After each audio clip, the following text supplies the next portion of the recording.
Hello. So in this video, we're going to talk about a lesson plan for teaching stasis theory.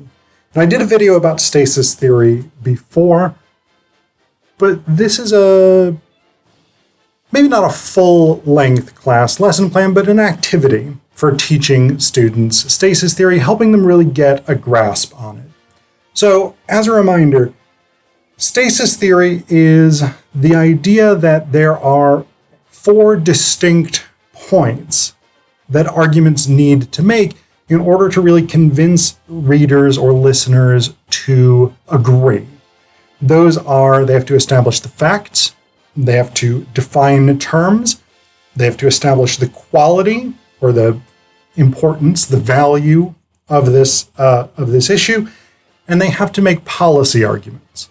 Now, some arguments stop partway through, right? If you're making an argument about facts, then you stop at facts, sure. But if you're making an argument that involves policy suggestions, you need to get through all four stages. If you're making an argument that involves quality, you need to get through all three stages, etc., etc. You get what I'm saying. So what I did to sort of help my students get a grasp of this, first off, I'd given them a homework reading and assigned my video about stasis theory, so they had a little bit of background from the homework. Then, in class, I asked us to refresh our memory about what stasis theory basically is. What's the core idea of it? They were not remarkably successful at doing that, but we kind of got there in the end. We got close enough that I felt like I could step in and just say, okay, here's what stasis theory is. Here's how we should understand this. And then we identified the four stasis points or stasis questions. So again, facts, definition, quality, policy. And then we talked about what each of those means. What does a stasis point of fact involve? What do you have to establish? What do you have to convince audiences to agree on for a stasis point of fact? How about for a stasis point of definition? For a stasis point of quality? For a stasis point of policy? And to make it a little bit easier, I explained what stasis points of fact would involve. So I talked them through the first one. And then after that, they were able to get a sense of what this is all about, what it looks like.